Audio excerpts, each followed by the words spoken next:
I stand today on behalf of my constituents of Bowmanville, Oshawa North to oppose Bill C-9 and support efforts to further scrutinize and study this legislation. I share my time with the member from York Centre. Mr. Speaker, there are many problems with Bill C-9 and the Liberal attempt to amend Bill C-9 to criminalize the reading and sharing of Bible verses in this country. We oppose this for many reasons, but I do want to draw attention to an area that has not gotten enough attention, which is the efforts of the Liberal Party to enact a form of cultural imperialism on Christians, Muslims, and Jews in this country.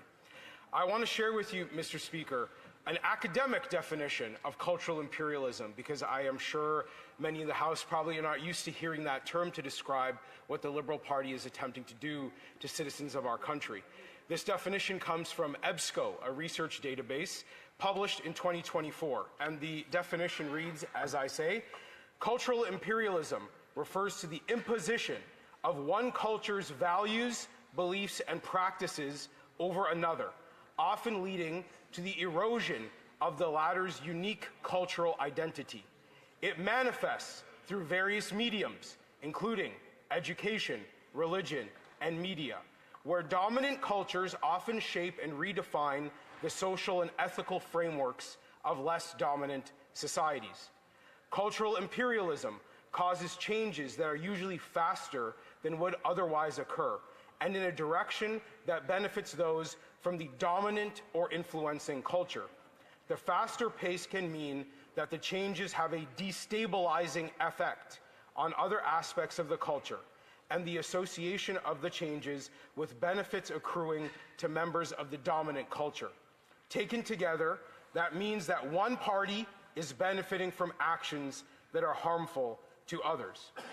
Now, Mr. Speaker, I share this definition to provide some context for what I believe the Liberal Party is doing right now. They've been in power for over a decade and tried their very best to exercise influence over every institution in this country. They've abused the power of the federal government to impose their values, beliefs, and practices on as many institutions in our country as they possibly can. And today, we see evidence that they, through Bill C-9 and the Liberal effort to amend Bill C-9, an effort to exercise that cultural imperialism over churches, mosques, and synagogues. I've provided an academic definition for cultural imperialism, but I would also like to provide a pop culture reference. The hit song from last year, Kendrick Lamar's "Not Like Us," he uses some language to describe colonial thinking in his diss track to Drake.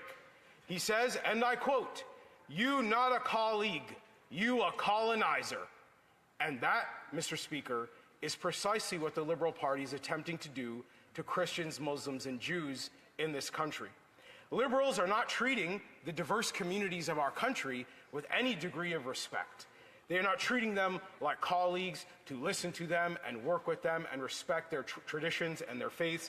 Instead, they are behaving like colonizers, attempting to abuse state power to exercise undue influence by attempting to criminalize things that families in this country have believed in since the very founding of this nation by the English and the French.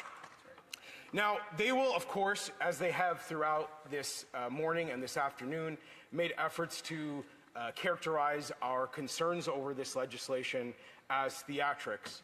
But I bring it back to what was said, the actual language used by the now Minister of Canadian Identity and Culture, who was promoted, Mr. Speaker, by the Prime Minister after he made these comments.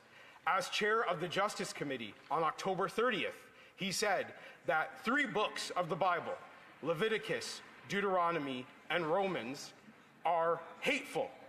He used the language of hate to describe verses in the Bible that people have prayed over, they have read to their children, they have shared in communities all across this country for a very long time. And the Charter of Rights and Freedoms that the Liberal Party pretends, and I emphasize, Mr. Speaker, pretends to care about, enshrines the right to religious freedom precisely as a sign of respect for the fact that there are things the government should not have its fingerprints on. The government should not be making its way into churches, mosques, and synagogues in an effort to bring liberal values and use the criminal justice system to enforce liberal values on the private religious lives of Canadian citizens.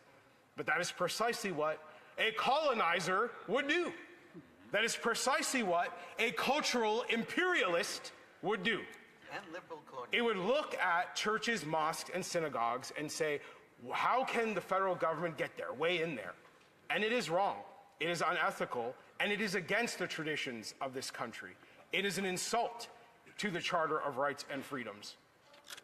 Now, I want to say, Mr. Speaker, one thing I have observed in the relatively short time that I have been a member of Parliament is that the Liberal Party does this, I don't know what you would call it, mind games, false presentation, making an effort to convince Christian Muslims of Jews of various cultural backgrounds that they respect them. They make this effort to show we want to hear you and welcome you into Canadian politics. I've seen them with my own eyes, Mr. Speaker, in the Toronto area, running around at cultural events, running around at cultural holidays, eating samosas and jerk chicken and pretending that they respect people from diverse community backgrounds. They run around and they offer people DEI and slogans like diversity is our strength. They say all kind of funny things, diversity, vote for me, you know, that kind of attitude that they bring around our communities. And then what do they do, Mr. Speaker, when they come to Ottawa? What they do is they want to culturally imperialize the people of this country and their children.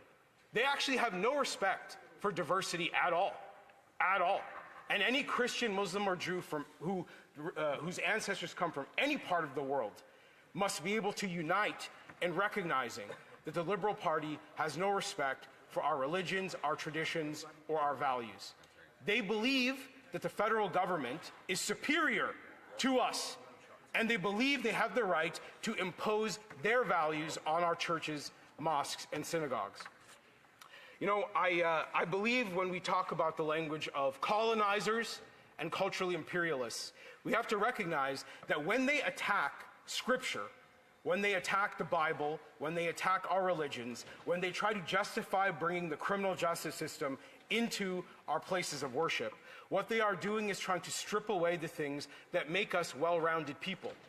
To them, we are simply economic inputs. We should have no culture. They believe we should have no meaning in our lives. They offer us nihilism. They offer us the chance to be a column on a spreadsheet used to calculate GDP. That's all they think of us. Or votes. And the efforts that we make to be well-rounded people, to be part of a community, to believe in something, to have conviction, to be connected to the traditions of our fathers, our mothers, our grandfathers, our grandmothers, they ridicule and they insult. They call it hateful to believe that we come from something. But Mr. Speaker, we stand on the shoulders of giants who sacrificed for us to be here. They sacrificed for us to have the life that we have today. And we will not denounce the very people who make our lives possible. We will not denounce the cultures and traditions that they come from. And we will not sit here quietly and idly while the Liberal Party seeks to call our ancestors hateful. We will not accept that. We will reject their cultural imperialism. We will call them colonizers when they behave like colonizers. And in closing, I will suggest, Mr. Speaker, that one of the reasons they denigrate Canadian history, one of the reasons that they keep the Canadian flag at half-mast for a year, one of the reasons they support teaching our children in this country that our country should be ashamed of its own history is because they are embarrassed by what they see in the mirror. And they have not learned the lessons from history, and they repeat the mistakes made in history to colonize and imperialize over other people. Thank you, Mr. Speaker.